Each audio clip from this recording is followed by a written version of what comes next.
All right, just a sweaty day here in Arizona, but had a breakthrough finally. I've been chasing why do my trailer lights not work on my Raptor, and I thought I'd combine everything I learned into one, because there's lots of things it could be, and the one thing that it could be and found out to be was not in anything that I watched. So yes, it is true that there are multiple pieces that work for the trailer. These 3 relays, this 30 amp, a 15 amp, a 5 amp. So reference your manual, check all of your fuses. Checking relays are kind of tough. You're kind of lucky if you go to some of these O'Reillys and stuff, they can have a tester. You can buy a tester. I just bought new ones off Amazon because the tester that I needed didn't have 4 prongs the way I needed it, so whatever. Hey, clean little upgrade. They just bolt right in. So it used to be transmission's cooler that far, but just remember, it doesn't start circulating until 200 degrees. So whereas my Suburban, I put a big cooler on it and it can sit at the 140 150 range all day long, because there's nothing that regulates it. It's constantly circulating. This one, it doesn't circulate until 200. So now I'm interested in pulling a new trailer I'm getting to see how hot it gets when it's, you know, finally pulling and doing some work. Because I was freaking out that I'm like, dude, even with this little cooler on, it's up in 200 already. I'm like, what the? And that's just standard. Don't freak out. So what I'm gonna do is get some power going to the trailer. So just the key, throw it on left blinker, turn on your lights. That's obviously putting power back there.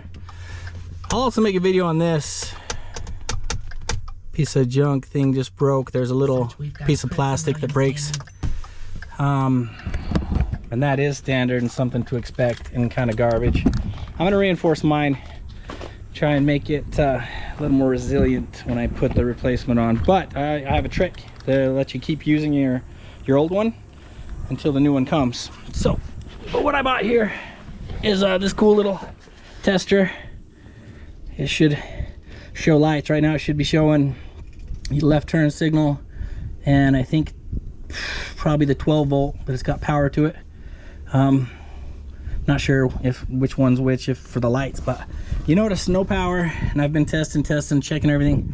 So once you check all your fuses, check all your plug, there's a plug in the back, it plugs into this guy. Check that. I was like, that's good. And I started following the wire, and then I found this, and this thing was actually rolled up on that screw. You see how it's kind of got curls? The whole thing was just rolled up and stashed up on top here. I had to feel up there to even feel it. And you look at it, she's been beat. I don't know why. Totally rusted. Hasn't been connected for who knows how long. Another thing with the Fords is they do send a relay and a fuse that aren't even in the system by default, and so check and make sure you've filled all the slots and you've got a relay and a fuse in every place that it says it's supposed to have one. But this guy, what the hell, Ray?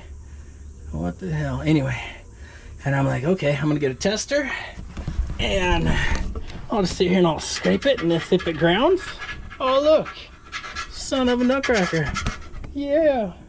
So I've got 12 volt light and TM. So I guess I've got power from the lights. So my trailer lights, left clicker or blinker.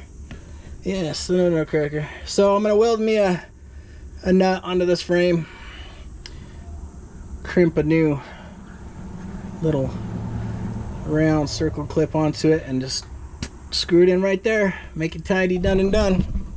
So yeah, that was the trick. Check yours out if you're still having issues like I was. Sucks. Later. Okay, let's show you how she turned out with the weld. Right there, I found, I did a big bolt and a nut. She's on there, everything works good. Happy days, on to the next project is what that means. Big thanks from Zen Times 10 for watching. If If you like that video, make sure you subscribe. We have future promos and contests coming up. Click that like button and drop us a comment on the way out.